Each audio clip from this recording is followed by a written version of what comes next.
रात बाहर हैं, बराए करम फ़र्श अज़ा पर तशरीफ़ लाए।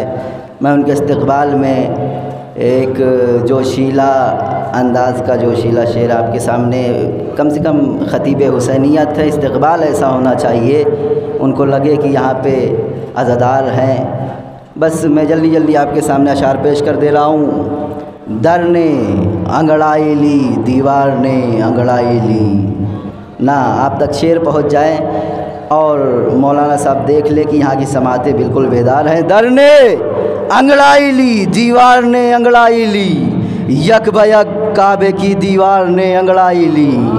दर ने अंगड़ाई ली, दीवार ने अंगड़ाई ली, यक बयक काबे की दीवार ने अंगड़ाई ली।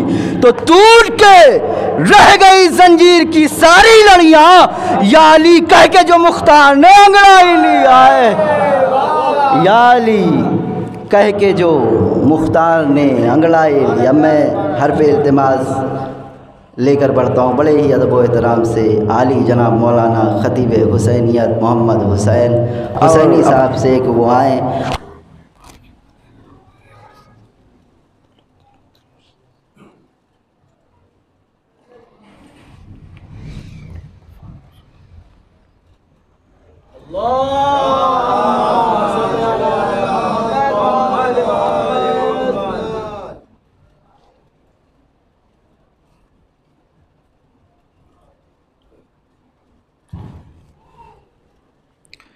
ला हौला वला कुव्वता इल्ला बिल्लाहिल अलिय्यिल अज़ीम। औज़ु बिल्लाहि मिनश शैतानिर लईनिर रजीम। बिस्मिल्लाहिर रहमानिर रहीम।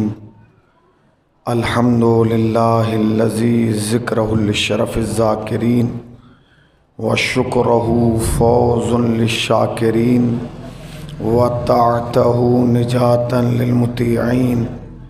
अस्सलातु वस्सलाम अला रसूलिस सकलैन महबूबे रब्बिल मशरक़ैन व रब्बिल मग़रबैन वलियुद्दारैन इमामिल क़िबलतैन जद्दिल हसन वल हुसैन अबिल क़ासिम मुहम्मद।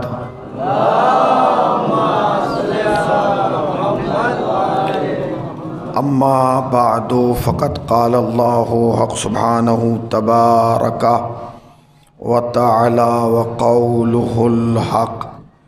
बिस्मिल्लाहिर रहमानिर रहीम। फ़स्अलू अहलज़ ज़िक्र इन कुन्तुम ला तालमून। सलावत पढ़ दें वर मोहम्मद।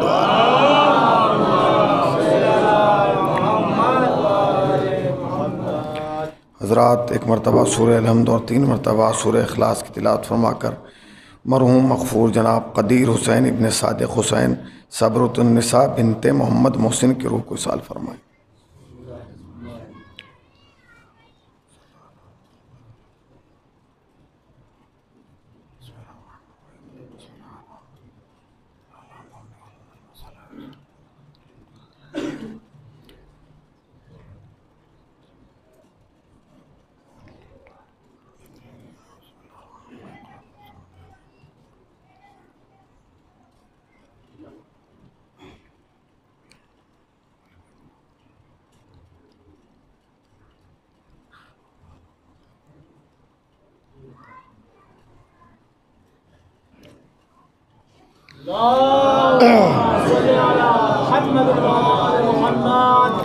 इंतहाई वाजिबुल एहतराम अज़ादारान सैयद शुहदा और मातमदारान मज़लूम करबला, एक मरहूम और मरहूमा के साल सवाब की मजलिस बउनवान मजलिस बरसी बर्पा की गई है और हम और आप जमा हुए हैं उनके अहल खाना को ताज़ियत पेश करने के लिए और सब्र की तिलकीन करने के लिए।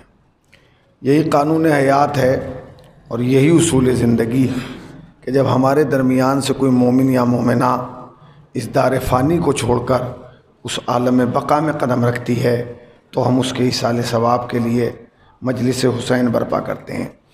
ज़ाहिरन तो मजलिस नाम है मजमे को जमा कर लेने का, हुजूम को इकट्ठा कर लेने का, लोगों को बुला लेने का, अफराद को जमा कर लेने का, यानी अरबी ज़बान में मजलिस उस जगह को कहा जाता है जहाँ लोग जमा कर दिए जाएं, जहाँ अफराद को इकट्ठा कर दिया जाए, उसे मजलिस कहा जाता है। मगर अगर ये तर्जुमा करबला से पहले किया जाता तो सही था। करबला से पहले मजलिस का तर्जुमा ये था कि जहाँ मजमा जमा हो उसे मजलिस कहा जाता है। करबला के बाद तारुफ बदल गया, जहाँ मजमा जमा हो उसे मजलिस नहीं कहा जाता। जहाँ हक़ व बातिल के दरमियान इम्तियाज़ पैदा कर दिया जाए उसे मजलिस कहा जाता है। जहाँ ये बताया जाए कि हक़ क्या है और बातिल क्या है, रॉन्ग क्या है और राइट क्या है, अंधेरा क्या है और रोशनी क्या है, तारीकी क्या है और उजाला क्या है, ये मजलिसें तो ज़ैनब ने हमारे हवाले की ही इसलिए थी ताकि सुबह क़यामत तक हम दुनिया को बता सकें कि सर काटने वाले और हैं, सर कटाने वाले और हैं। सलावात पढ़े ना पर मोहम्मद वाले मोहम्मद पर। ये मजलिसें तो देखिए, ये वक्त जो है सुनने का नहीं है। जिस वक्त आप सुन रहे हैं सोने का वक्त है, मगर फिर भी आप सुन रहे हैं, आपका जज्बा है। एक सलावात पढ़ो, थोड़ा थोड़ा आगे आ जाइए, जो खला है इसे पुर कर लें। ज़रा ज़रा सा बेटा तुम इधर आ जाओ, ज़रा ज़रा से बुजुर्गान से गुजारिश है, थोड़ा थोड़ा आगे तशरीफ़ ले आएँ ताकि बात तेज़ी से आगे बढ़ जाए। तो क्या है ये मजलिस, क्या है ये ज़ैनब सलामुल्लाह अलैहा ने हमारे हवाले की ही इसलिए थी ताकि हम सुबह क़यामत तक पैदा होने वाले हर आदम के बेटे और हर हव्वा की बेटी को बता सकें कि हम तुम्हें बताएंगे कि जालिम कौन है और मजलूम कौन है, कातिल कौन है और मकतूल कौन है, घर लूटने वाले कौन हैं और घर सर काटने वाले कौन हैं और सर। अब एक जुमला कह दूं, अगर ये मजलिसें ना होती तो दुनिया को पता ही ना चलता कि अलैहिस्सलाम और हैं, रज़ी अल्लाह और हैं। सलावात पढ़े ना वर मोहम्मद वाले मोहम्मद वर। ये मजलिसें हैं, यही वजह है अज़ीज़ान गिरामी। शायद मेरा अपना ज़ाती तजर्बा ये है कि शायद अभी तक हम नहीं समझे कि मजलिस क्या है। हम नहीं समझे, जबकि हम पैदा जब से हुए हैं आगोश मादर से मजलिसों में आ रहे हैं, बाहोश हो के मजलिसें पढ़ रहे हैं, सुन रहे हैं, समझ रहे हैं, मगर हम नहीं समझे कि मजलिस क्या है। मजलिस समझने से मतलब मजलिस की ताकत को नहीं समझे, मजलिस की हकीकत को नहीं समझे, मजलिस की असलियत को नहीं समझे। मगर हमारा दुश्मन समझ गया। नहीं पहुँचे आप?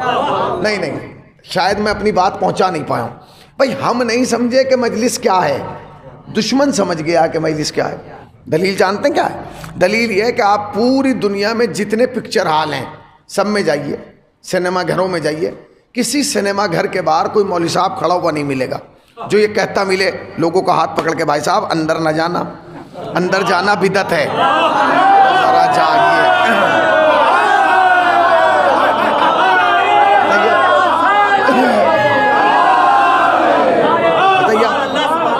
आज तक अगर आपको कोई मिला हो तो बताइएगा। भाई आज तक हमें तो कोई मौलवी साहब मिला नहीं कि पिक्चर। अच्छा किसी पार्क के बाहर खड़ा हो, लखनऊ में पार्कों के अंबार लगे हैं, ये पार्क ये अच्छा सबको पता है कि पार्कों में हराम हो रहा है, नामहरम का हाथ पकड़ के टहल रहा है, मगर आज तक मुझे नहीं मिला। आपको मिला हो तो बताइएगा कि कोई मौलवी साहब की टोली बाहर खड़ी हो, अंदर ना जाना, अंदर जाना बिदअत है, शिर्क है, हराम है। अच्छा तुम्हारे यहाँ हराम शिर्क से भी आगे एक चीज़ है, तुम फ़ौरन कहते हो वहाँ ना जाना, वहाँ जाने से ये टूट जाता है,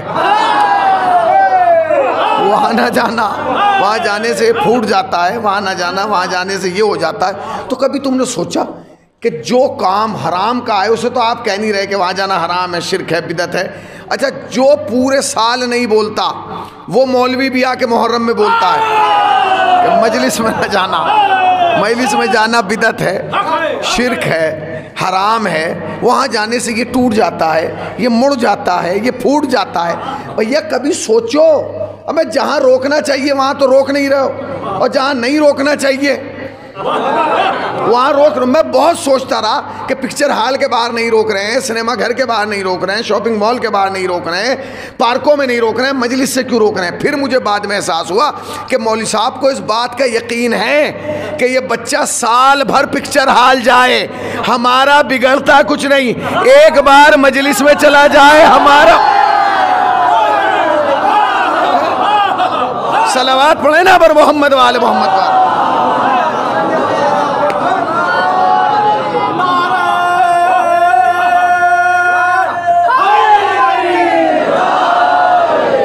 साल भर पिक्चर हॉल में जाए हमारा बिगड़ता कुछ नहीं। एक बार मजलिस में चला जाए हमारा, क्यों?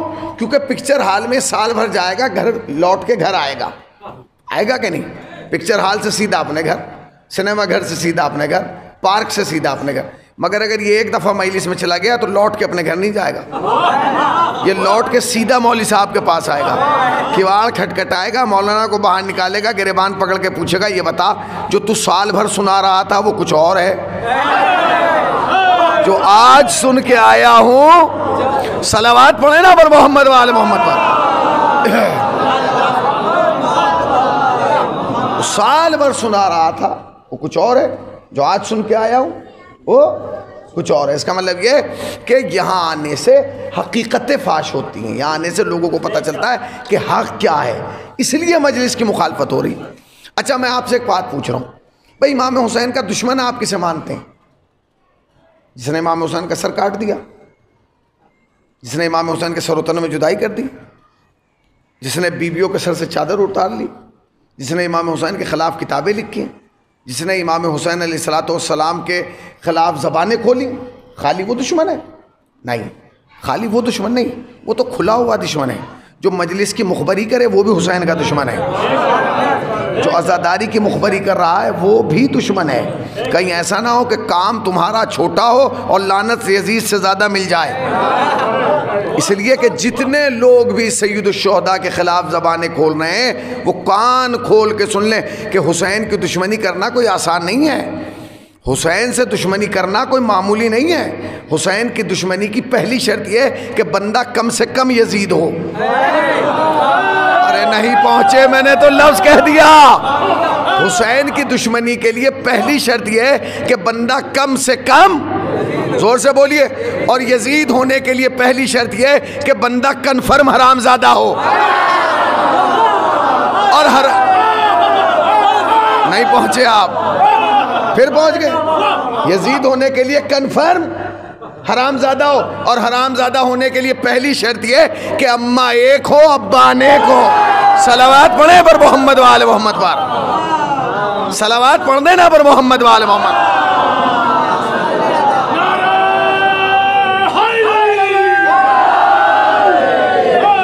बताइए आप भाई, ये जो लोग इमाम हुसैन से पंगा ले रहे हैं, इमाम क्या हो तुम, तुम्हारी हैसियत क्या है? जिसे देखो हुसैन के ख़िलाफ़, जिसे देखो हुसैन के ख़िलाफ़। हद तो ये हो गई कि अब जब हुसैन की मुखालफत करना बस के नहीं रही तो यजीद की हिमायत में आ गए। भाई जब आपसे इमाम हुसैन का तो कुछ बिगड़ा नहीं, आप समझ गए कि हम सारे जमा होकर भी यजीद का, हुसैन का कुछ बिगाड़ नहीं सकते, तो आपने नया प्रोग्राम बनाया कि ये हुसैन को तो घटा नहीं सकते, यजीद को बढ़ा दो। तो यजीद तो इतनी पस्तियों में पैदा हुआ कि दुनिया की कोई क्रेन इसे उठा ही नहीं सकती। आपने उसके सामने लगा दिया रज़ी अल्लाह अन्हो, ये लीजिए। आप सोच रहे थे कि शिया फूक जाएंगे, शिया सड़ जाएंगे, शिया गुस्से होंगे, शिया नाराज़ हो जाएंगे, शिया नाराज़ हो जाएंगे, शिया जलने लगेंगे, फूकने लगेंगे। किसी शिया पे कोई फ़र्क नहीं पड़ा, सब खुश हैं, मुतमईन हैं, क्योंकि तुमने यजीद के सामने रज़ी अल्लाह लगा के कम से कम सारे रज़ी अल्लाह की पोल तो खोल दी।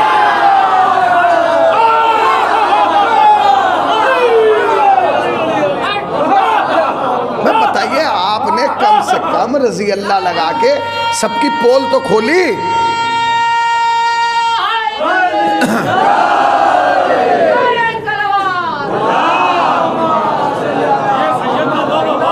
भाई जितने रज़ी अल्लाह थे तुमने सबकी पोल खोल दी। तुमने बताया हम यजीद के कोई जात, हमारी कोई यजीद की ज़मीन थोड़ी बट रही है कि हमारा झगड़ा है। हमारा यजीद का वही झगड़ा है जो हुसैन का था। भाई इमाम हुसैन करबला के लिए कब निकले? मदीने से कब निकले? 28 रजब को निकले इमाम हुसैन, कन्फर्म है। 28 रजब सन 60 हिजरी हुसैन मदीने के लिए से निकले। कहाँ के लिए? करबला के लिए। कौम का बच्चा बच्चा जानता है कि हुसैन को बचपन से मालूम था कि मुझे करबला जाना है, मेरी कत्लगाह करबला है, मेरा मकतल करबला है, मेरा मदफन करबला है। ठीक है, अगर हुसैन, मैं खुद आपको बताऊं, मसलन मुझे यहाँ आना है, यहाँ आना है, फैज़ाबाद आना है मुझे, तो मैं लखनऊ से सीधा फैज़ाबाद आऊँगा या पहले लखनऊ से जाऊँगा सुल्तानपुर, फिर सुल्तानपुर से फैज़ाबाद आऊँगा? सीधा आऊँगा। और अगर मैं वहाँ से जाके यहाँ आऊँ तो हर आदमी कहेगा ये आपने कलबंदी का सबूत नहीं दिया। हुसैन बचपन से सुनते आ रहे थे नाना से कि मुझे करबला जाना है, करबला जाके शहीद होना है, करबला मेरी मख्तल है, करबला मेरी कत्लगाह है, करबला मेरी मदफन है, सब कुछ करबला में होना। तो हुसैन को क्या चाहिए था? मदीने से निकलते सीधे करबला आ जाता। आ सकते थे। हुसैन ने रूट दूसरा बनाया। हुसैन मदीने से निकले और मक्के गए और मक्के से फिर करबला आए। हुसैन मक्के में जाके 4 महीने रुके। 4 महीने। अब ये समझिए कि 4 महीने जैसे हुसैन जैसी शख्सियत, इतनी बड़ी पर्सनैलिटी का मक्के में रुकना कोई आसान है? पूरी दुनिया हुसैन को पहचानती है कि हुसैन फर्जंद रसूल है। पूरी दुनिया जानती है कि हुसैन हुज्जत खुदा है। पूरी दुनिया जानती है कि हुसैन नुमाइंदा इलाही है। हुसैन मक्के में रुके हुए 4 महीने। 4 महीने तक खत्तो किताबत हो रही है। मक्के वाले एक दूसरे को खत लिख रहे हैं। सामरा इधर भेज रहे हैं, कूफे भेज रहे हैं, यहाँ भेज रहे हैं, वहाँ भेज रहे हैं, हबश भेज रहे हैं, यमन भेज रहे हैं। क्या खत लिख के भेज रहे हैं? अभी तो 4 महीने है ना। हुसैन रजब में शाबान की 3 या 4 को हुसैन मक्के पहुँच गए। 5 तारीख से खत लिखना शुरू किए लोगों ने, भाई जिसे हज करने आना है इस साल आ जाना। इसलिए कि इस साल का हज नहीं है, हज अकबर है, क्योंकि हुसैन आ चुके हैं, हुसैन हज करेंगे। तो तमाम लोग जिनका प्रोग्राम ये था कि हम अगले साल हज पे जाएंगे, वो भी इसी साल आ रहे हैं। क्यों? क्योंकि हुसैन के साथ हज होगा। 4 महीने हुसैन रुके रहे। हुसैन को दुनिया पहचानती है, शनाख्त है हुसैन की कि ये हुसैन इब्न अली है। ऐन हज से एक दिन पहले, एक दिन पहले हुसैन ने ऐलान किया, हम हज को उम्रे से बदल रहे हैं। ये बिल्कुल ऐसे ही है कि एक साहब दिल्ली से आपके गांव में आए मुहर्रम करने, पूरे मुहर्रम यहाँ रहे और 9 मुहर्रम को कह रहे हैं मैं वापस दिल्ली जा रहा हूँ। तो हर आदमी का जवाब क्या होगा? भाई चले जाना, एक दिन की तो बात है, कल रुक जाइए, परसों चले जाइए कि आशूर हो जाए। हुसैन ने ऐलान किया 8 ज़िलहिज को, हम हज को उम्रे से बदल रहे हैं। सारे हाजी जमा हो गए और सब ने वही कहा जो आप मुझसे कहते हैं कि एक दिन रुक जाइए। यही कहेंगे, भाई हुजूर सरकार आप आए हैं, 4 महीने रुके हैं, 1 महीना 1 दिन और रुक जाइए, कल हज हो जाएगा, परसों चले जाइएगा। तो हुसैन ने बड़ी आहिस्ता से जवाब दिया, क्या तुम नहीं जानते कि हरम की ज़मीन पर मच्छर को मारने की इजाज़त नहीं, मक्खी को मारने की इजाज़त नहीं, अपना बाल उखाड़ने की इजाज़त नहीं है। हद तो यह है कि अगर कोई दरख्त हरम के बाहर और उसकी टहनी हरम के अंदर आ जाए, उसे काटने की इजाज़त नहीं। तो कहने लगा मौला पता है हमें। तो कहने लगे जब तुम उम्मत होके जानते हो, क्या मैं इमाम होके नहीं जानता? सुनते रहिएगा, जब तुम उम्मत होके जानते हो, क्या मैं इमाम होके नहीं जानता? कहने लगे मौला हम समझे नहीं। तो इमाम ने फरमाया, मैं नहीं चाहता कि मेरा खून ज़मीन हरम पर गिरे। ये सुनिएगा, 4 महीने हुसैन रुके हुए हैं। अब 4 महीने के बाद हुसैन बोल रहे हैं। अब ये क्यों बोल रहे हैं ये सुनिए, मैं नहीं चाहता कि मेरा खून ज़मीने हरम पर गिरे। मैंने अभी क्या मिसाल दी, एक साहब मुहर्रम करने यहाँ आए, 9 दिन रुके और 9वें दिन कहने लगे मैं जा रहा हूँ। अब उनसे पूछा जाए आप क्यों जा रहे हैं? भाई मैं नहीं चाहता कि मेरा खून हो जाए यहाँ। तो हर आदमी पूछेगा कौन मारना चाह रहा है, कौन आपको कत्ल करना चाह रहा है, बताइए नाम। अब जब हुसैन ने कहा मैं नहीं चाहता, अच्छा हुसैन 4 महीने इसी सवाल के लिए तो रुके कि मुझसे सवाल हो ताकि मैं जवाब दूं। जरा जागिए भाई, हुसैन 4 महीने क्यों? इसलिए कि आज है सोशल मीडिया का दौर। मैं यहाँ मजलिस पढ़ रहा हूँ, देखी पता नहीं कहाँ जा रही है, ये लाइव चल रही है, नहीं चल रही है तो यूट्यूब पे डल जाएगी, हर आदमी देखेगा हुसैनी साहब वहाँ आए थे मजलिस पढ़ के चले गए। ये आज तरक्की का दौर है, फेसबुक है, व्हाट्सअप है, टेलीग्राम है, ये है दुनिया जान का। 1 मिनट में आदमी फेमस होता है, 1 मिनट। इस दौर में 5 मिनट में अगर 100 आदमी शेयर कर दें तो दुनिया तक पहुंच जाएगी खबर। उस जमाने में तो कुछ है ही नहीं सोशल मीडिया। अब हुसैन को फेमस भी करना है, दोनों चीजें। हुसैन को 2 चीजें फेमस करना है, एक तो ये कि मैं जा क्यों रहा हूं, और दूसरे ये बताना है कि यजीद कौन है। इसलिए कि यजीद को भी तो तख्त पे बैठे हुए 4 ही महीने हुए हैं भाई। यजीद को तो अभी तो यजीद किसी से मिला ही नहीं है। अभी तो लोगों को ये पता है कि हमारे अमीर का नाम यजीद है, उन्हें क्या पता। हाँ, अमीरुल मोमिनीन यजीद है, खलीफतुल मुस्लिमीन यजीद है, माविया की जगह आने वाला यजीद है। लोगों को ये पता ही नहीं कि यजीद की हकीकत क्या है, असलियत क्या है। अच्छा आप कहेंगे 4 महीने, भाई रजब की 22 को तो इसका बाप मरा, 23 को ये तख्त पे आ गया। अब बहुत सारे लोग कहते हैं शिया 22 रजब के कुंडे इसलिए भरते हैं क्योंकि फला के मरने की खुशी मनाते हैं। होश में आ, कोई शिया उसके मरने की खुशी नहीं मनाता, इसलिए कि जिसके जीने की हमें खुशी ना हो।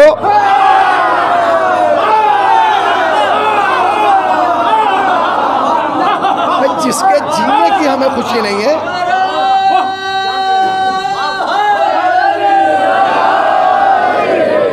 भाई जिसके जीने की हमें खुशी नहीं है उसके मरने की होगी। मर गया मरदूद, बोलिए मर गया मरदूद। हाँ, न फातिहा, आज तक ये उसूल चला आ रहा है कि जितने मरदूद मरते हैं न फातिहा मिलती है न दरूद मिलता, होता है कि नहीं। अब वो मर गया, अब ये बैठ गया, अब 4 महीने में ये तो घर में बैठा है ना, किसी को क्या पता। अब हुसैन कह रहे हैं मैं जाना चाहता हूँ। लोगों ने कहा आप क्यों जाना चाहते हैं? मैं नहीं चाहता। अब हुसैन ने एक जुमला कहा जो खुतबे के अंदर मौजूद है। हुसैन ने कहा मैं नहीं चाहता कि मेरा खून ज़मीन मक्का पर गिरे, हरम। हाँ, मैं मक्के के बाहर 1 बालिश के फासले पर शहीद होना बर्दाश्त कर लूँगा, गवारा कर लूँगा, खुश हो जाऊँगा अगर एक बार, मगर यहाँ नहीं। हुसैन ने 1 बालिश का फासला क्यों रखा? इसलिए क्योंकि नबी की एक हदीस थी, जो मक्के में मारा जाएगा वो बागी होगा। यजीद का प्रोग्राम ये था कि हुसैन को मक्के में मार के ये हदीस इमाम हुसैन पर रख दे और दुनिया को कहे कि यही वो बागी है जिसके लिए रसूलुल्लाह कह के गए थे। कमाल है, तू तो दूर बैठ के सुन रहा था, तुझे जब पता था तो हुसैन तो गोद में सुन रहा था। हुसैन को कैसे नहीं पता? हुसैन ने कहा कि नहीं, कुछ भी हो जाए हम यहाँ। हुसैन मक्के से अब लोग आने लगे, मौला क्यों जा रहे हैं? हुसैन ने कहा मैं यहाँ कत्ल नहीं होना चाहता। तो दूसरा सवाल पैदा हुआ, कौन मारना चाहता है? कौन मारना चाहता है आपको? तो हुसैन ने इशारा किया, जो हाजी देख रहे हो इन्हें चेक करो, इनके अंदर से खंजर निकलेंगे, तलवारें। अब जो पकड़ा गया तो खंजर और तलवार। तो लोगों ने कहा मारे इन्हें। हुसैन ने कहा इनकी कोई खता ही नहीं। देखिए हुसैन ने 1 मिनट में यजीद तक पहुंचा दिया। 1 मिनट। हुसैन ने कहा इनकी खता ही नहीं, इनकी खता नहीं है। तो कहने लगे फिर खता किसकी है? कहने लगे खता तो उसकी है जिसने इन्हें भेजा है। का कौन? कहने लगे यजीद। अच्छा, यजीद का तो अभी तारुफ हुआ ही नहीं था कि यजीद है कौन। लोग तो यजीद को मानते थे कि हमारा मौला व आका है। हुसैन ने कहा ये नहीं मारना चाहते, यजीद मुझे कत्ल कराना चाहता है। जब कहा ना यजीद, तो लोगों ने आंखें खोल के कहा हुसैन से, मौला यजीद का और आपका झगड़ा क्या है? क्या मामला है? क्यों आपको कत्ल कराना चाहता है? हुसैन ने कहा बस 4 महीने इसी सवाल के लिए रुका हूं और इसी का जवाब देने के लिए यहां तक आया हूं और जवाब दे के चला जाऊंगा। तो क्या कहा? हुसैन ने कहा सुनिए, मेरा और यजीद का कोई झगड़ा नहीं, मैं अल्लाह के घर में कह रहा हूं, मेरा और यजीद का कोई झगड़ा नहीं, पर झगड़ा इतना सा है कि मैं दीन बचाना चाहता हूं, वो दीन मिटाना चाहता है। सलावत पढ़े ना पर मोहम्मद वाले मोहम्मद वाले।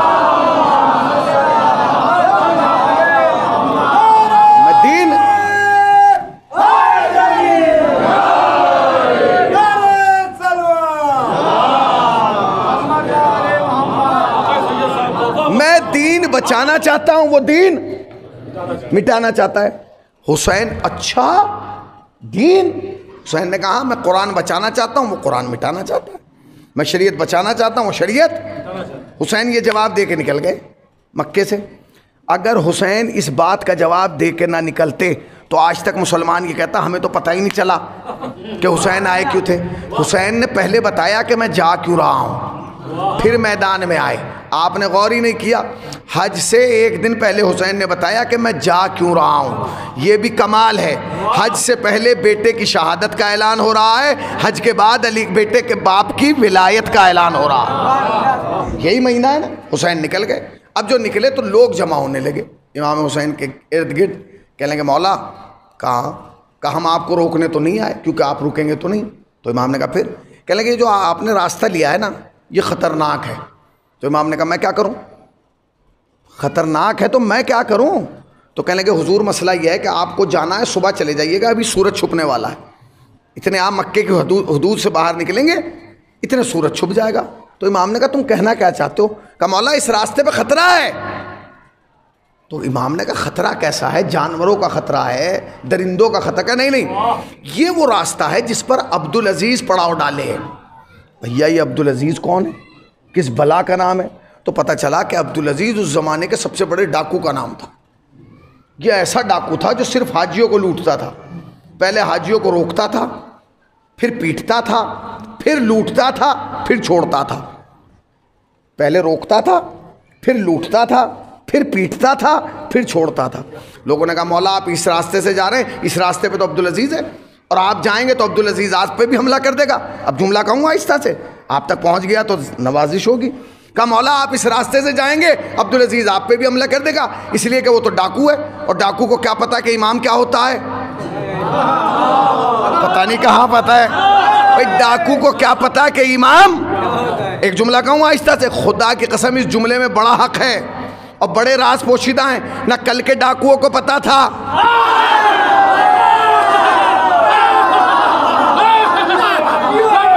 ना आज के डाकुओं को पता,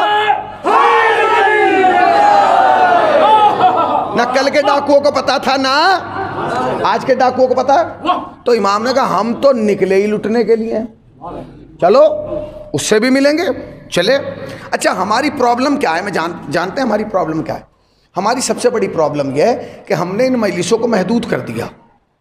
महदूद कैसे किया? मसलन मौला हुसैन की करबला में उम्र कितनी थी बताइए? 57। सब जोर से मिलके बोले ना, 57 साल थी। अभी मैं किसी कौम के बच्चे को खड़ा करूं, बेटे हज़रत इमाम हुसैन के 4 वाक़यात मुझे सुना दे, 5, आप यकीन जाने 4 के अलावा 5वां नहीं सुनाएगा। इमाम हुसैन का पैदा होना, फितर उसका बालों पर लेना, इमाम हुसैन का पुश्त नबी पर आना, समझ गए, करबला में आ जाना। तो क्या 57 साल में ये 5-6 वाक़यात हुए?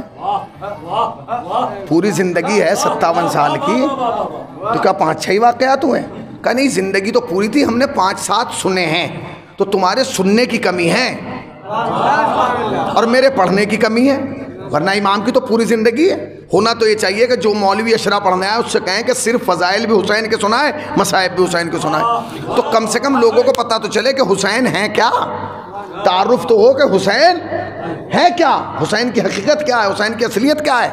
हुसैन ने 10 साल इमामत की है, इमाम हसन के बाद 10 साल इमामत की है। इसमें मुनाजरे भी हैं, मुकालमे भी हैं, लोगों के सामने जवाब भी दिए हैं। हुसैन ने लोगों को समझाया है, सिखाया है, बताया है, सुनाया है। अब आप आगे बढ़िए, थोड़ा सा आगे बढ़िए। जनाब अली अकबर 18 बरस की उम्र है। आप 2 वाक़यात सुन लीजिए, एक भी नहीं, बस इतना बताएंगे कि जनाब अली अकबर मैदान करबला में आए, सीने पे ख़त्म हो गई।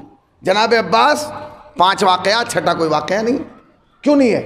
ऐसा नहीं है कि नहीं है, हैं, हमने सुनाए नहीं, आपने सुने नहीं। क्यों? क्योंकि हमें एक ही पट्टी पे दौड़ने की आदत है, उसी पे रनवे है और उसी पे तो वही है, वहीं से वो निज़ाम बना दिया गया। अब हुसैन ने क्या कहा, हम तो निकले ही। अब जिसकी रगों में विलायत गूंज रही है और जो अपनी जवानी को जनाब अली अकबर का कर्ज समझता है ना, वो इस जुमले को सुन ले। हुसैन निकले। अब अब्दुल अजीज़ तो समझ गए ना, अब्दुल अजीज़ इतना ख़तरनाक आदमी था, इसका नाम सुन के लोगों को पसीना आता था, मौत के पसीने लोगों को नज़र आने लगते थे कि अब्दुल अजीज़ खड़ा है, ख़त्म कर देगा, मार देगा, काट देगा। अब इमाम हुसैन पहुँचे, जहाँ से अब्दुल अजीज़ के खेमों की मशालें नज़र आ रही थी, हुसैन ने आवाज़ दी, अब्बास यहाँ खेमे लगाओ। खेमे लग गए, यहाँ अब्बास का खेमा, वहाँ अब्दुल अजीज़ का खेमा। सुबह का वक्त हुआ, हुसैन ने आवाज़ दी, मसरूर आज़ान दो। मसरूर ने जाके आज़ान दी, आज़ान तमाम हुई, हुसैन मुसल्ले पे आए, नमाज़ पढ़ाना शुरू की। नमाज ख़त्म करते ही हुसैन ने आवाज़ दी, अली अकबर कहाँ हो? जी बाबा बताइए, आ गया। मेरे लाल इधर आओ। अब सुनिए, अब्दुल अजीज़ का तारुफ मैंने करा दिया, वक्त नहीं है दामन वक्त में कि मैं बहुत ज़्यादा फैला के बहन आए। बेटे वो सामने खेमे किसके हैं? कहते हैं बाबा सुना है अब्दुल अजीज़ के हैं। बाबा सुना है कि अब्दुल अजीज़ के हैं। हुसैन ने कहा मेरी जान, जानते हो कि अब्दुल अजीज़ कौन है? भाई अब्दुल अजीज़ का तारुफ जानते हो? हुसैन भेजने से पहले तारुफ पूछ रहे हैं, ताकि कल कोई ये ना कह दे कि अली अकबर को तो इसलिए आ गए थे, उन्हें पता ही नहीं था कि अब्दुल अजीज़ कौन है।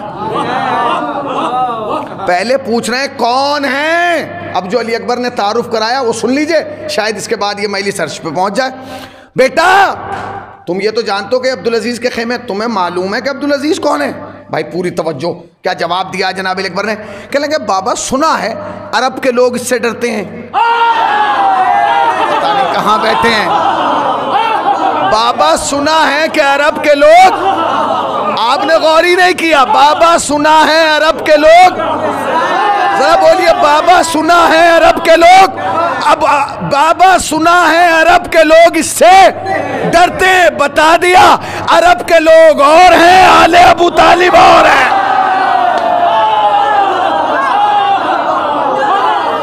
अरब के लोग और हैं, अबू तालिब की आल।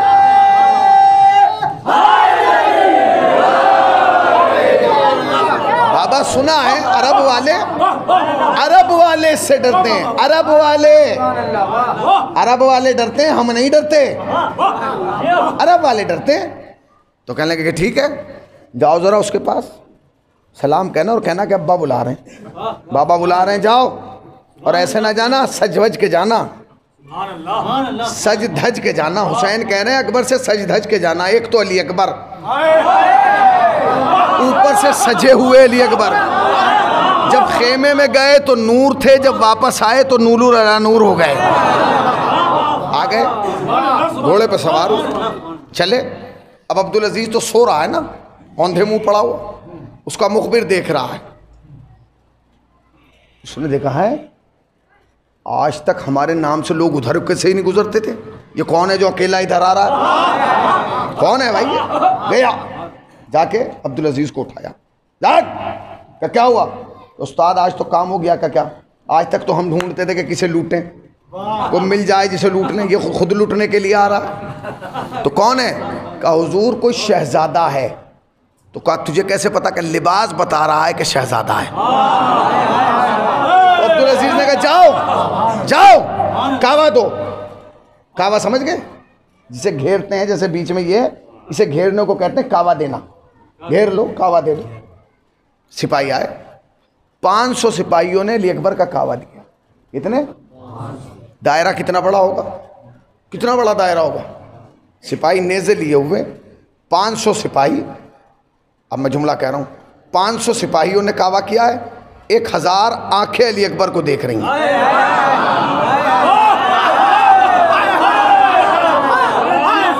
1000 आंखों के हिसार में अली अकबर चल रहे हैं। अब सिपाहियों ने कावा देना शुरू किया। अब फितरत है ना, अगर सिपाहियों ने यूं दायरा किया, अली अकबर इधर बढ़ेंगे तो कावा कम होगा ना भैया। एक आदमी उधर से इधर आ रहा है तो दायरा कम होगा। तारीख कहती है अली अकबर ने बढ़ना शुरू किया, कावे ने कम होना शुरू किया। अली अकबर बढ़ते गए, कावा कम होता गया। अली अकबर बढ़ते गए, कावा कम होता गया। अली अकबर बढ़ते गए, कावा कम होता गया। इतना कम हुआ कि एक सिपाही की कोहनी दूसरे सिपाही से टकराने लगी। उसने एक के कोहनी मार के कहा क्या सोच रहा है? उसने कहा जो तू सोच रहा है वही मैं सोच रहा हूँ। पता नहीं कहाँ बैठे हैं, जो तू सोच रहा है वही मैं सोच रहा हूँ। कहा हुआ क्या? कहने लगे हुआ ये कि अब तक का जो हमारा तजर्बा था वो कुछ और था, आज जो हो रहा है ये कुछ और है। का क्या? का आज तक हमने जिसका कावा दिया वो पहले दाएं देखता था, फिर बाएं देखता था, फिर घोड़े को एड़ लगा देता, घोड़ा दौड़ता था, हम पीछे दौड़ते थे, कई किलोमीटर बाद जाके उसे पकड़ते थे, फिर लाते थे, पीटते थे, लूटते थे, छोड़ देते थे।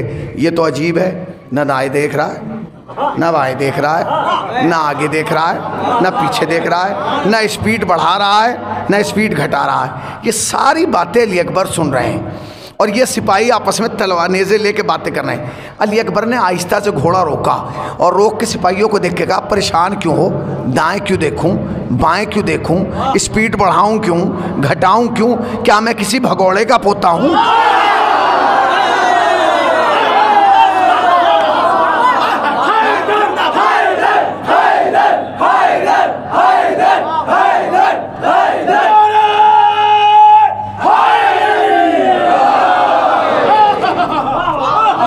किसी भगोड़े का पोता हूं? हैदर कर्रार का पोता हूं। और ये क्या? इतने देर में अब्दुल अजीज भी उठ के आ गया, आंखें मलता हुआ, सामने से अली अकबर आ रहे हैं। अब जब अली अकबर को आते हुए देखा तो उसने देखा, उसने उसे बुलाया जो इत्तला लेकर आया था, बुला के एक तमाचा मारा। उसने कहा हुजूर क्यों मार रहे हैं? एक तो मैं इत्तला दे रहा हूं कि झूठ बोल रहा है, कह रहा है शहजादा है। उसने कहा आप गौर से देखिए, लिबास बता रहा है शहजादा वाला। उसने कहा खाली लिबास देखा, चाल नहीं देखी? लिबास बता रहा है शहजादा है, चाल बता रही है शरीफ ज़्यादा है, शरीफ ज़्यादा आ रहा है। चलो चले चले। अब उसने देखना शुरू किया। अच्छा अब तारीख क्या कहती है? तारीख ये कहती है कि जब हुसैन ने अली अकबर को रुखसत किया तो चेहरे पे नकाब लगा दी। मेरे लाल चेहरे पे नकाब लगा के रखना, कहीं नज़र ना लग जाए, चेहरे पे नकाब है। अब अब्दुल अजीज देख रहा है दूर से, अब अली अकबर तो करीब आते जा रहे हैं ना, करीब आते जा रहे हैं। अब उसको अली अकबर की कोई चीज़ तो नज़र नहीं आई। उसने सर के खोल से देखे, खोल की चोंच से देखना शुरू किया। देखते देखते देखते देखते कुछ नज़र ही नहीं आया, हर चीज़ ढकी हुई थी। देखते देखते देखते देखते देखते अचानक पाँव पे निगाह के रुकी। जैसे ही पाँव पे निगाह पड़ी तो उसने सिपाहियों से कहा पीछे हटो, पीछे हटो। सिपाहियों ने कहा क्यों? कहने लगे जिसके पाँव इतने खूबसूरत हैं, जरा जागिए, जिसके पाँव इतने खूबसूरत हैं उसका चेहरा कितना खूबसूरत होगा। सिपाही पीछे हट गए, ये आगे बढ़ा और बढ़ के घुटनों पे गिरा। आपने गौर ही नहीं किया, इसका तारुफ क्या था? इसके नाम से लोग कांपने लगते थे, गिरने लगते थे, भागने लगते थे, दौड़ने लगते थे, सांस फूलने लगते थे। आज अली अकबर के सामने इसके क्या हालत हैं? ये आया और घुटनों पे बैठ गया। अब अली अकबर तो घोड़े पे बैठे ना, आपने गौर ही नहीं किया। एक बंदा घोड़े पे हो और एक आके साइड में घुटनों पे आ जाए, कैफियत क्या होगी? जहां अकबर के पाँव वहां इसका चेहरा, जहां अकबर के पाँव। अब अली अकबर तो नकाब लगाए बैठे, ये आ गया। इसने आहिस्ता से कहा अली अकबर को देख के, पकड़ेंगे नहीं, लूटेंगे नहीं, मारेंगे नहीं। अकबर ने आहिस्ता से कहा तुम इसमें से कुछ भी नहीं कर सकते। है क्या कहा? ना मारेंगे, ना लूटेंगे, ना पीटेंगे, ना कुछ नहीं करेंगे, जो कुछ हमारे पास है वो भी तू ले जा। तो अली अकबर ने कहा बदले में क्या करना? का कुछ नहीं करना, बस नकाब हटा जा। अरे जरा जागिए, कुछ नहीं करेंगे, बस इतना करके जाने से पहले चेहरे से नकाब हटा जा। अब जुमला कह रहा हूं मैं, साहिबा ने नजर है, जैसे कहा ना नकाब हटाया जा, तो अली अकबर ने कहा नकाब हटा देते हैं। हटा दें? तो कहा हटा दीजिए। तो अली अकबर ने कहा संभल। अरबी दुनिया में, अरब की दुनिया में जब कोई शरीफ हमला करता था तो पहले कहता था संभल। अली ने जितने हमला किए बगैर बताए नहीं किए, पहले कहा संभल, फिर हमला किया। जैसे कहा ना संभल, तो उसने कहा रुकिए। अली अकबर ने कहा रुक गए। कहेंगे मैंने तीर की तो बात की नहीं, मैंने नेज़े की तो बात की नहीं, मैंने तलवार की तो बात की नहीं, मैंने लड़ाई की तो बात की नहीं, मैंने जंगो जिदाल की तो बात की नहीं, आप संभल क्यों कह रहे हैं? अली अकबर ने कहा सुन, वो और हैं जो तलवारों से मख्तल उलटते हैं, हम तो नकाब हटा के मख्तल पलट देते हैं। सलावत पढ़े ना पर मोहम्मद वाले मोहम्मद वाले।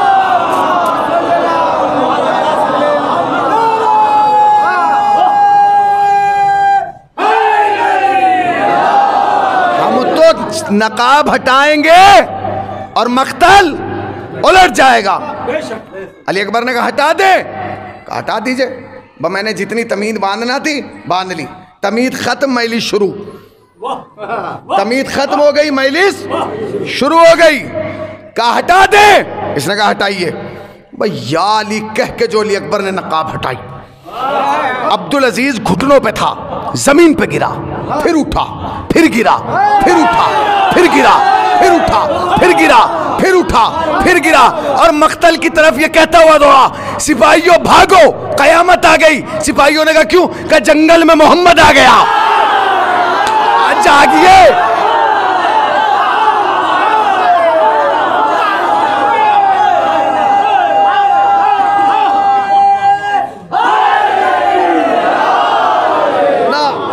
ना मैंने मजलिस का पहला जुमला कहा था, वही आपने वसूल नहीं किया।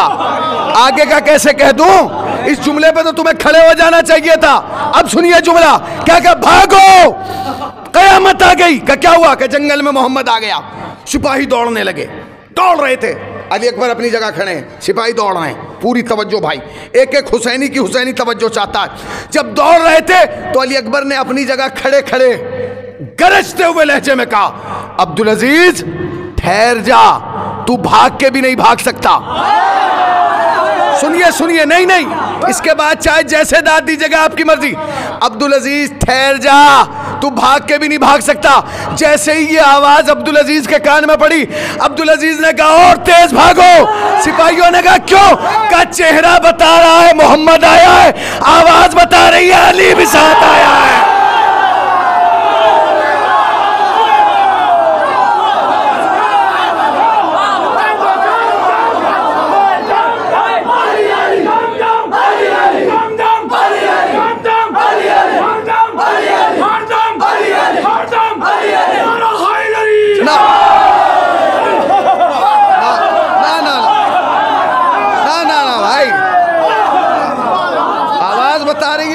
इस जुमले पे तो आपको खड़े हो जाना चाहिए था इस्तक़बाल के लिए। आप बैठे रहे, आपके सुनने पे कमाल है, आपकी खामोशी पे कमाल है।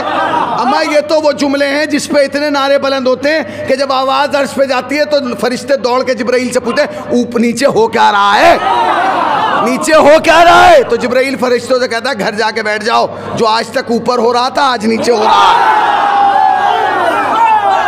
सुनिए, नहीं नहीं नहीं, ऐसे नहीं,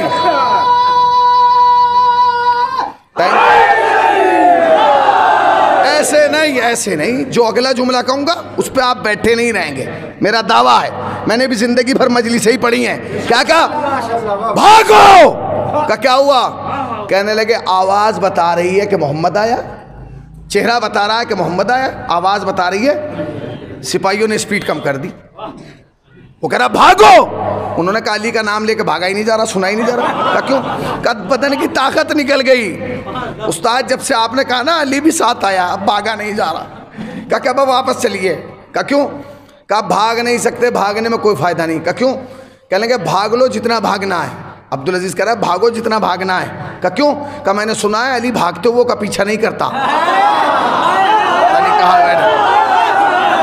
अली भागते हुए का पीछा नहीं करता, भागो। सिपाहियों ने कहा हमसे भागा नहीं जा रहा, वापस चलिए।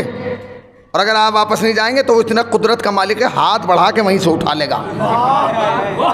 पलटा पलटा बतौली अकबर ने बगैर नकाब के बैठे। एक जुमला सुन लीजिए, मजलिस रहमत खत्म। तमाम क्या टाइम हो गया? टाइम क्या? बस ठीक है, सुनिए ये आखिरी जुमला, और इस पर आप जैसे चाहे सुन लीजिएगा। और मजलिस तमाम वापस आया। अब तो अब्दुल अजीज बगैर नकाब, अली अकबर बगैर नकाब के बैठे, घोड़े पे बैठे। अब्दुल अजीज आया, चारों तरफ सिपाही, चारों तरफ सिपाही, बीच में अली अकबर। करीब आया, चेहरा देखा, देख के कहता है मैं गवाही देता हूं अल्लाह एक है, आप उसके रसूल हैं।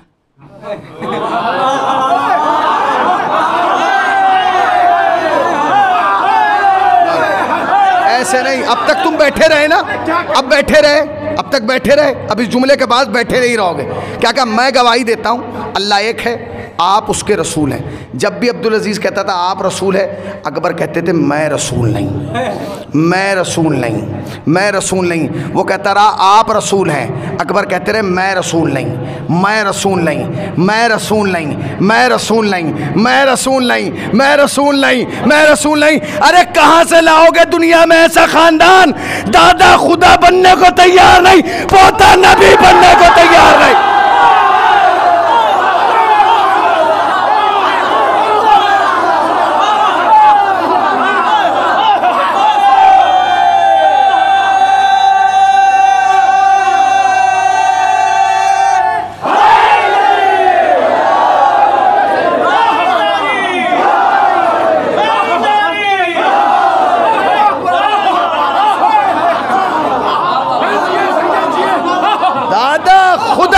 को तैयार नहीं, पोता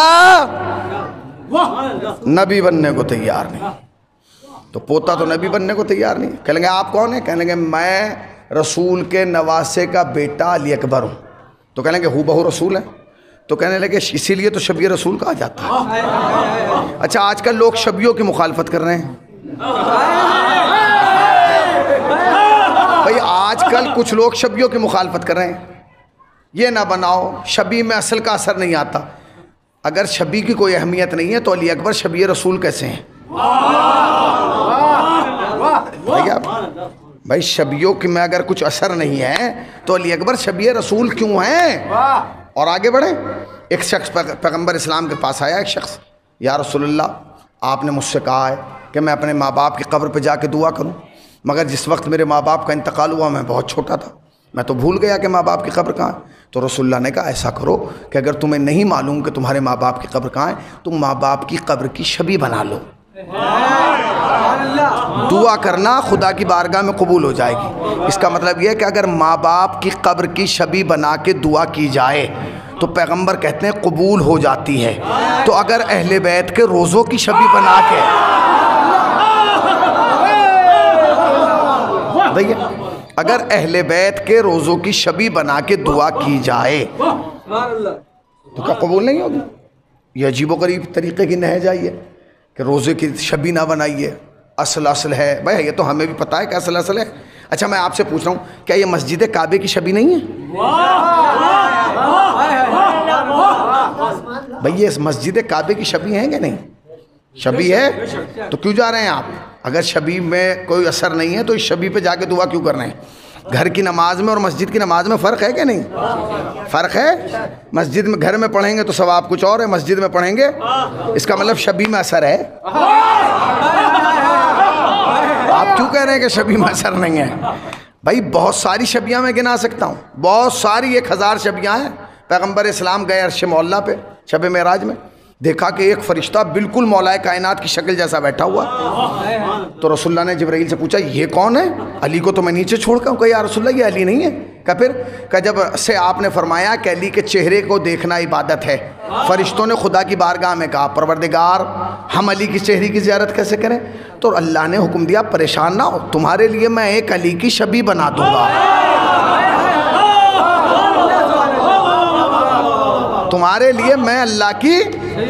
अब मेरी समझ में नहीं आ रहा कि अल्लाह में और मुल्ला में झगड़ा क्या है? अल्लाह शबी बनाना चाहता है, मुल्ला शबी मिटाना चाहता है। सलावत पढ़ दे पर मोहम्मद वाल मोहम्मद वाल। याद रखिएगा, आपके पास 1 अरब रुपया है, वो आपकी जागीर नहीं है, वो आपकी मिल्कियत नहीं है। शियों की अगर कोई मिल्कियत है तो सिर्फ ये आज़ादारी है। हमें नाज है तो इस आज़ादारी पे, हमें फ़ख्र है तो आज़ादारी पे, हमारी पहचान है तो आज़ादारी से, हमारा तारुफ है हमारे पास। इसके अलावा क्या है? जो कुछ है यही तो है, इसके अलावा हमारे पास क्या है? आप कह रहे हैं यही। अच्छा ये अजीबोगरीब ट्रेंड निकला है।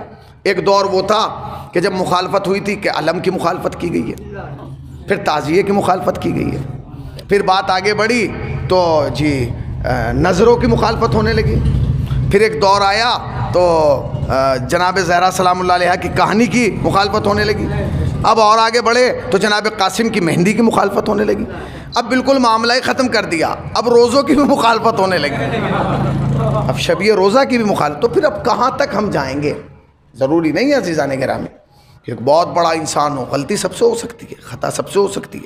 मैं किसी को ये नहीं कह रहा हूँ कि नहीं भाई फ़ला साहब नहीं, उनकी शख्सियत बहुत बड़ी है, मगर जो गलत कहा है गलत है, उससे अजियत हुई है। चूँकि आपने जो मिसाल दी है वो मिसाल शायान शान नहीं है अहले बैत की। आपने इन रोज़ों को जो चुसनी कहा है उससे शियत का दिल दुखा है। इसलिए कि पूरे ज़िंदगी एक शिया की तमन्ना क्या होती है? पहली तमन्ना ये होती है कि मैं अपने गांव में एक बहुत बेहतरीन इमाम बारगाह बनाऊं, और अगर इमाम बारगाह हो तो भाई करबला में एक रोज़ा बनाना। भाई ये जितने गांवों में करबलाएं हैं सब उसी की तो शबी है। हर गांव में करबला है कि नहीं? रोज़े आशूरा आप कहाँ लेके जाते हैं? करबला। तो एक करबला असल थोड़े ही है, शबी है। तो कहाँ तक शबियाँ मिटाओगे? शबियाँ नहीं मिट सकती। शबी न मिट्टी है न मिटेगी इंशाअल्लाह, क्योंकि ये इमाम हुसैन से मंसूब है। जो चीज़ हुसैन से मंसूब हो जाए वो किसी से मिटाई नहीं जा सकती। क्या गलत कह रहा हूँ? दुनिया में देख लीजिए आप, जो चीज़ हुसैन से मंसूब हो गई वो आज तक बाकी है, हमेशा बाकी रहेगी। हमने देखा है कि दुनिया में वो तो मिटे जो हुसैन के मुकाबले में आए, मगर वो नहीं मिटे जो हुसैन की हिमायत में आए। अगर हुसैन की हिमायत में आने वाले मिट गए होते तो ये आज तक मजलिसें ना होती। बताइए आप, होती?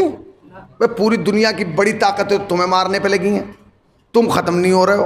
ये क्यों ख़त्म नहीं हो रहा है? इसलिए कि पूरी दुनिया ख़त्म हो जाएगी, 2 चीज़ें ही बाकी रहेंगी, या दुआए फ़ातिमा या औलाद फ़ातिमा। बस इसाले सवाब की मजलिस है। खुदा मरहूमीन को गरीक़ रहमत करे और आपको सब्र जमील दे, उनके अजीज़ों को, रिश्तेदारों को सब्र अता फरमाए। मैं चंद जुमले कहूँगा। ये जो महीना गुजर रहा है माह मुहर्रम का, आशूर के बाद ये क़यामत की तारीख़ें हैं, इसलिए कि ज़ैनब सफ़र में है, उम्मे कुलसूम सफ़र में है, सुकैना सफ़र में है, रबाब सफ़र में है, उम्मे फरवा सफ़र में, सज्जाद सफ़र में। सफ़र में होना मुसीबत नहीं है, मुसीबत यह है कि बीबियां बग़ैर कजावों के ऊँटों पर हैं। सकीना ऊँट की पुश्त पे बांध दी गई है और सैयद सज्जाद पैदल चल रहे हैं और हुसैन का सर नो के सिना पे तिलावत कुरान कर रहा है। खुदा तुम्हें कोई गम ना दे सिवाय गम से। मैं बहुत लंबे मसाइब नहीं पढ़ूंगा, एक जुमला मसाइबों को कहूँगा और उसी पे मजलिस तमाम हो जाएगी। चूँकि मुसलसल आप दूसरी मजलिस सुन रहे हैं और ये खाने का वक्त है, फिर सुन लीजिए 2 जुमले। रिवायत के जुमले सुनेंगे क्या कहते हैं। रिवायत कहती है कि जब ये काफ़िला हुसैन मदीने से लेके चले थे तो इस काफ़िले में 64 बच्चे थे। 64। जब ये काफ़िला मदीने से करबला आया था तो इसमें 64 बच्चे थे। जब ये काफ़िला वापस करबला से मदीने गया तो सिर्फ 4 बच्चे बचे थे। क्या रोने के लिए काफ़ी नहीं? जब काफ़िला आया था तो 64 बच्चे थे, जब वापस गया तो 60 थे। 60 ख़त्म हो गए थे, 4 बचे थे। कहाँ गए ये 60 बच्चे? आपको पता चला मख्तल में उतरे बच्चे, तो फिर कहाँ गए? रिवायत का जुमला यह है कि जब 11 मुहर्रम को बीबियों को ऊँटों पर बिठाया गया तो ऐसे नहीं बिठाया गया कि आदी तौर पर बिठा दिया गया, बल्कि उनके हाथ पसे पुश्त बांध दिए गए। बीबियों के हाथ पसे पुश्त बांध दिए गए। अच्छा, बीबियों के हाथ तो बांध दिए गए और ऊँट पे बिठा दिया गया, मगर एक काम ये किया गया कि उनके जो छोटे छोटे बच्चे थे ना, जिनकी उम्र 2.5 साल, 3 साल, 3.5 साल, 4 साल की थी, उन्हें माओ की गर्दन में ऐसे लटका दिया गया। माओ के हाथ बंधे थे, बच्चों के नहीं बंधे थे। अच्छा, मैं आपसे पूछ रहा हूँ, अगर आप किसी बच्चे को किसी बुलंदी पे ऐसे लटकाएंगे, कितनी देर तक लटका रहेगा? 10 मिनट, 15 मिनट, 20 मिनट, आधा घंटा? अच्छा, बीबियों के तो हाथ बंधे हैं और बच्चों को उनकी गर्दनों में ऐसे लटका दिया गया। और शिम्र कमीने ने हुक्म दिया कि ऊँटों को दौड़ाओ। जब ऊँट दौड़ते थे तो बच्चा आहिस्ता से माँ के कान में कहता था, अम्मा मेरे हाथ छूट रहे हैं, अम्मा मेरे हाथ छूट रहे हैं, अम्मा मेरे हाथ छूट रहे हैं, अम्मा मेरे हाथ छूट रहे हैं। अम्मा आहिस्ता से कहती थी, मेरे लाल हाथ बंधे हैं, ये मेरे लाल हाथ बंधे। ये कहते कहते बच्चा कहता था, अम्मा मेरे हाथ छूट गए। बच्चे के हाथ छूटते थे, बच्चा जमीन पे गिरता था, पिछले ऊँट के पांव बच्चे की कमर पे गिरते थे। बच्चा चिल्ला के कहता था, अम्मा खुदा हाफिज। औलाद तुम्हें कोई गम ना दे सिवाय गम सरकार है बाप। ऐसे काफिला चला, बाजार में आ गया। बाजार में है, जब बाजार में आया तो एक कनीज अपनी शहजादी से इजाज़त लेके छत पे पहुंची। बीबी क्या इजाज़त है, मैं भी जाके इन बागियों के पत्थर मार दूँ? हाँ हाँ जाओ। झोली में पत्थर भरे, चली गई। थोड़ी देर के बाद वापस आ गई, पत्थर फेंक दिए। तो उसकी शहजादी ने कहा, क्या तूने पत्थर नहीं मारे? कहा, बीबी कैसे मारती, झूठ बोल रहे हैं। कहा, क्यों? कहा, कह रहे हैं बागी आए। कहा, तो फिर? कहा, जैसे ही मैंने पत्थर उठाए, मेरे सामने जो सर था वो 6 महीने के बच्चे का था। मैं ये सोच रही हूँ कि जो बच्चा बोल नहीं पाता वो बगावत कैसे करेगा? तो शहजादी ने कहा, जा ज़रा पूछ के आ, कौन है? तो कहते हैं, बीबी सब बीबियाँ हैं, बस एक मर्द है और वो भी ज़ईफ़ है। कहा, ज़रा पूछ वो ज़ईफ़ कौन है। आए, आने के बाद पूछा, तुम कौन हो? तो इमाम सज्जाद ने जवाब दिया, असीर। तो कहते हैं, असीर तो कोई नाम नहीं होता। कौन है? कासीर है। कहा, अपना सही नाम बताओ। तो सैयद सज्जाद ने कहा, उसको भेजो जिसने नाम पूछवाया है। बकनीज़ आई, आके शहजादी से कहने लगी, बीबी आपको बुला रहा है। तो बीबी तो तड़प गई, कहती, जाके उस कैदी से कह दो कि मेरी बीबी बाजार में नहीं आती। कनीज़ गई, कहने लगी, मेरी बीबी बाज़ार में नहीं आती। इमाम सज्जाद ने कहा, क्यों नहीं आती, पूछ के आ। तो वो गई, उसने कहा, बीबी आप बाज़ार में क्यों नहीं जाती? कहा, इसलिए क्योंकि मैं कोई मामूली थोड़ी हूँ, मैं मदीने की सैयदों की कनीज़ रही हूँ। कहाँ बाज़ार, कहाँ मदीने के सैयदों की कनीज़। वापस आई, इमाम सज्जाद से कहने लगी, मेरी बीबी कोई मामूली नहीं, मदीने के सैयदों की कनीज़ है। इमाम सज्जाद ने कहा, उससे जाके कह दे, अब मदीने के सैयद कनीज़ें रखने के लायक नहीं रहे। बस ये जाके कहा। बीबी ने बुर्का पहना, दौड़ के आई, कहती, आप कौन है, आपने नहीं पहचाना? इमाम ने कहा, हमने तो तुझे पहचान लिया, तूने नहीं पहचाना। कहा, कौन है? कहा, उम्मे हबीबा में सैयद सज्जाद हो, ये ज़ैनब है, वो उम्मे कुलसूम है। उम्मे हबीबा कदमों में गिर गई। ए मौला, ये क्या हो गया? से आलम